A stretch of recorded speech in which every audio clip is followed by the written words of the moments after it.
What's going on, guys? Welcome back to another video, and today I'm going to be talking about the box office for this weekend. And this weekend saw Venom: The Last Dance debut in theaters, and unfortunately it didn't do very well. At least domestically it didn't do very well. It actually did very well stateside, and we'll talk about that in a minute, but domestically this thing fell off really, really hard. I had this thing opening probably, I think, in the 70s or so, and it fell off terribly all the way down to $51 million, which was absolutely a pathetic opening weekend for a film that should have done a lot better. The first Venom opened to 80 million, the second Venom opened to 90 million, and the second Venom opened in 2021 at a time when COVID was still like a big deal. And it still opened to 90 million, and then now Venom: The Last Dance couldn't even come close to 90 million. So this is an absolutely terrible opening weekend, but as I said, stateside was bad.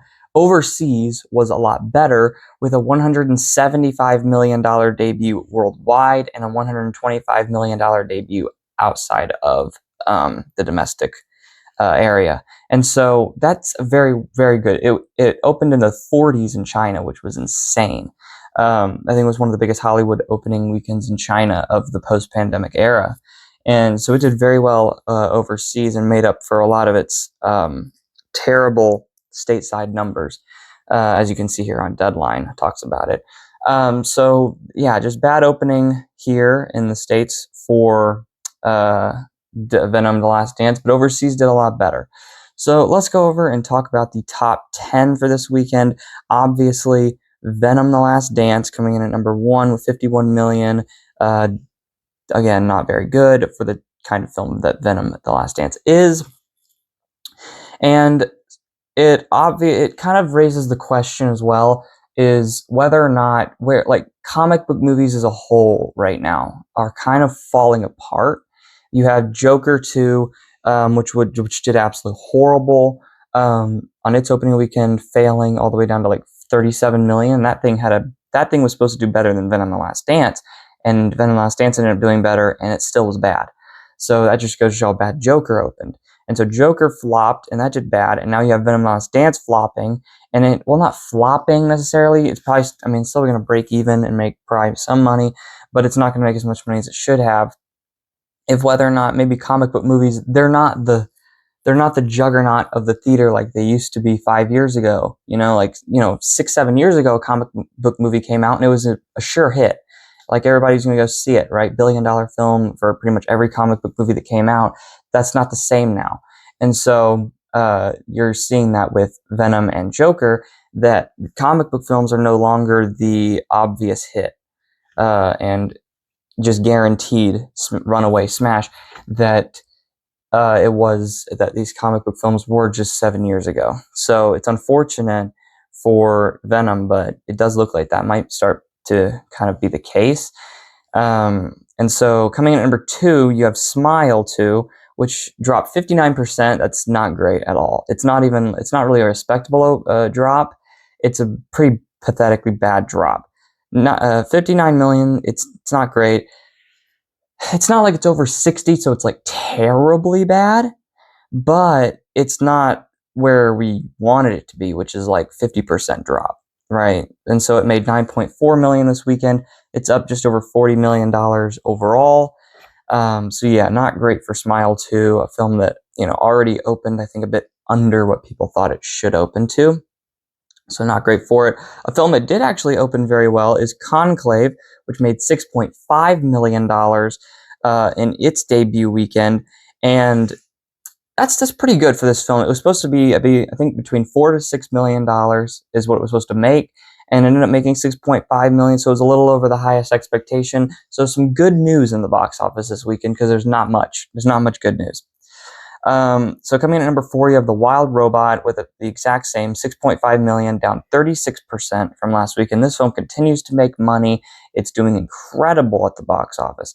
That film's up to $111 million stateside now. So good on DreamWorks and Universal for that. That is incredible. It's a great film too. You should go see it, and it's making a lot of money. Coming in number 5, we have We Live in Time, which made $4.8 million, and it was up 15% from last weekend as it added about 2,000 more theaters this weekend. And that film's up to $11.7 million stateside, so it continues to do very well at the box office.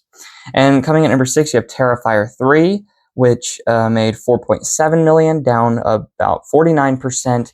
And that film is doing incredible. This thing had like a $2 million or $5 million budget, somewhere in there, and it's already at $44 million just stateside. It's incredible. It's just printing money for Cineverse. It's crazy how much this thing is probably making for them. It's crazy.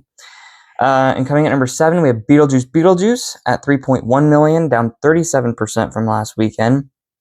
And that film is just a juggernaut at the box office. It's up to $288 million. And so it continues to do very well. Coming in at number 8, we have Anora, which made $900,000 on the weekend, up 65% as it added some more theaters. And Anora is the film that dethroned, I believe it was called Poor Things, or no, Kinds of Kindness. Kinds of Kindness. It dethroned Kinds of Kindness as the biggest and highest PTA, which is per theater average. Right here, you have to see 26,000. Last week it was 91,000 in 6 theaters, and that is basically how much it averages per theater, the per theater average, the PTA. And so it was the highest of the year. So it continues to do very well, respectively. Obviously, it's only in 34 theaters, but it's making a lot of money, 26,000 per theater. If you want to compare, Venom only got 12,000 per theater, and Anora got 26,000 per theater. Get this thing in more theaters. That's what I say. Coming in at number 9, you have Piece by Piece, which is coming in at number 9 at $720,000 this weekend, down 65%. That film's not doing great. It continues to fall, and it is up to $8.8 million stateside. And then closing out the top 10, at number 10, you have Transformers 1, which did not do well at all, at $720,000, down 64%. That film's up to $57.9 million. So that film continues to fall further and further. So yeah, that is the top 10 for this weekend. Looking to next weekend, we have the movie Here, which is Tom Hanks is in it, and it's apparently a film where the camera doesn't move the entire film. The camera just doesn't move. I don't know how it's going to work. I'm very interested to see how that's going to work, and we're going to definitely, me and my dad are definitely going to review that film. So we're going to see, I don't know how they're going to do that, but I'm interested. And I'm going to say that Here, it's not going to be a big weekend whatsoever. It's not a big film. It's probably going to come in at around, I'm going to say 9.2 million. I'm going to say 9.2 million on Here is what it's called. So yeah, if you guys like this video, make sure you like, subscribe to the channel if you have not already, and make sure that you comment down below what you thought of Venom's opening weekend, and how big is Here going to be? And do you think it can crack 10 million? Because that would be pretty good for the film. That'd be pretty good. So yeah, I'll see you guys next time.